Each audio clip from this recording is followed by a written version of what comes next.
किशनपुरा गांव में रमेश और सुरेश नाम के दो बदमाश लड़के रहते थे। वे दोनों ही आवारा घूमते थे। उनके पास ना ही तो कोई काम था और ना ही किसी को काम करने देते थे। दोनों के पास बहुत तेज दौड़ने की एक कला थी, जिसका घमंड करके वह गांव के लोगों को परेशान करते थे। उनके पास एक सुपर बाइक भी थी, जिसका मुकाबला कोई भी वाहन नहीं कर सकता था, जिसका फायदा उठाकर गांव वालों को परेशान करते थे।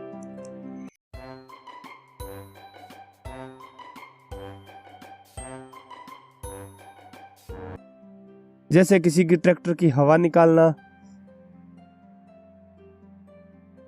अरे रुको, क्या कर रहे हो? अबे भाग। किसी को पत्थर मारना।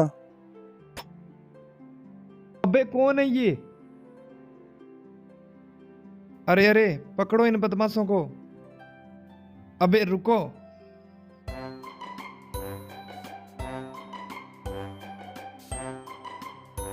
किसी के पीछे पटाखे रखकर बजाना।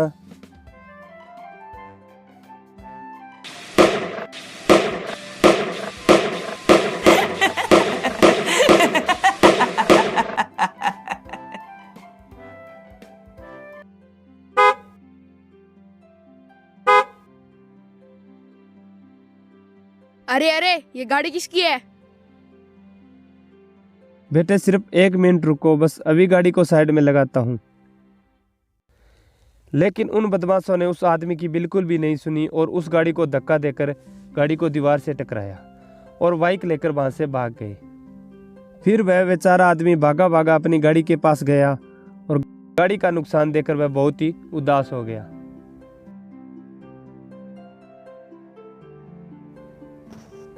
अबे गधे, तू हमारा मुकाबला करेगा क्या? हमारे पास तो सुपर बाइक है। एक दिन रात के समय एक औरत अपने लड़के के साथ घर पर जा रही थी। तभी वह दोनों बदमाश लड़के पेड़ के पीछे छुपकर उन्हें देख रहे थे। पास आते ही उन दोनों को डराया। डर के मारे वह दोनों भाग गए। फिर हंसने लगे।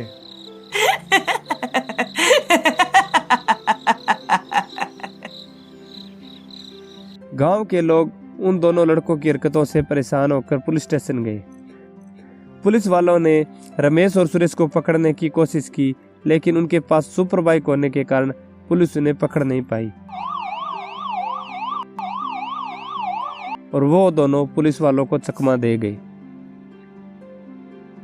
उसी गांव में एक तरुण नाम का लड़का रहता था। वह पढ़ाई में बहुत ही होशियार था। तरुण ने कॉलेज से इंजीनियरिंग का कोर्स कर रखा था, जिससे वह अपने घर पर रोज कुछ न कुछ यंत्र बनाता ही रहता था। एक दिन एक बूढ़ा आदमी अपनी साइकिल लेकर बाजार से दूध बेचने जा रहा था। रास्ते में उन दोनों लड़कों ने उस साइकिल को अपनी बाइक से गिरा दिया। उस बेचारे बूढ़े आदमी को बहुत चोट आई। अबे बुढ़े, देखकर नहीं चल सकता क्या? तरुण ने गांव वालों से उन दोनों की बेकार हरकतों के बारे में सुना, जिससे तरुण को बहुत गुस्सा आया। वह मन ही मन सोचने लगा कि क्यों ना इन दोनों को सबक सिखाया जाए।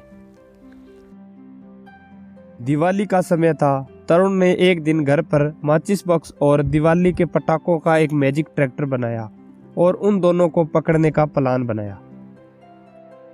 एक दिन रमेश और सुरेश एक लड़के को पीट रहे थे। तभी तरुण ने उन्हें देख लिया। अरे अरे रुको, क्यों मार रहे हो उसको? दोनों तरुण को देखकर भाग गए।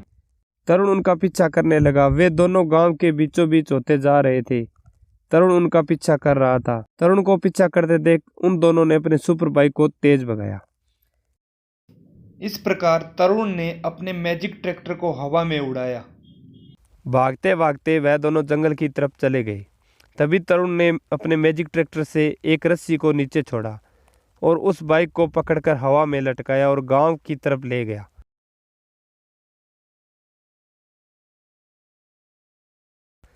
इसके बाद गांव वालों ने उन्हें खूब पीटा और पुलिस के हवाले कर दिया।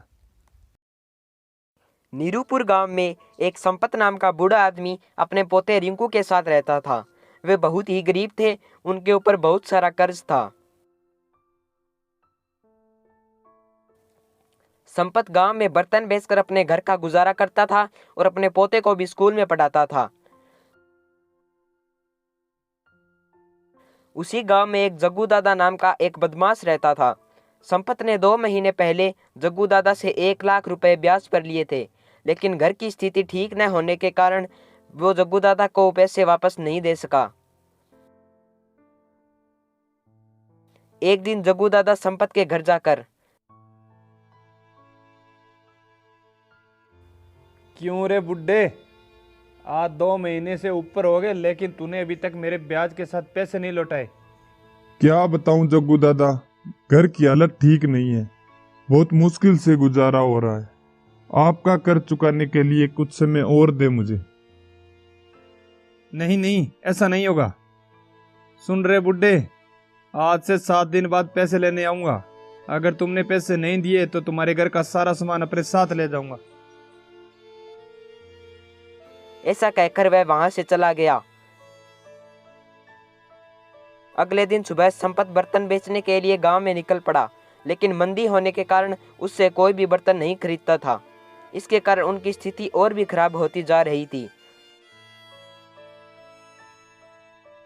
संपत अपने पोते से, क्या करें बेटा, गांव में कोई भी बर्तन नहीं खरीद रहा, ऊपर से जग्गू दादा का कर्ज कैसे चुकाएंगे।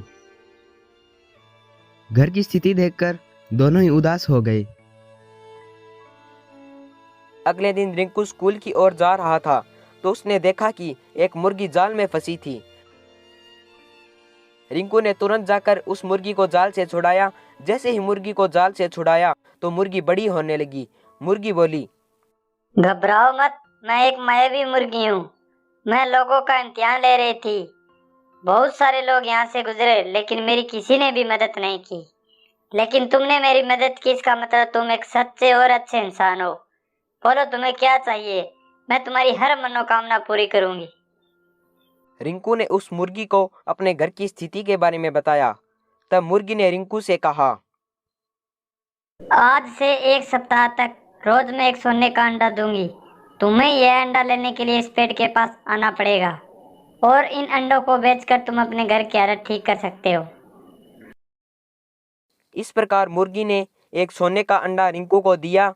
रिंकू बहुत खुश हुआ और अपने घर चला गया। घर पर जाकर रिंकू ने सारी बात अपने दादाजी को बताई। इस प्रकार रिंकू ने अपने घर की स्थिति ठीक की और जग्गू दादा का ब्याज के साथ कर्ज चुकाया।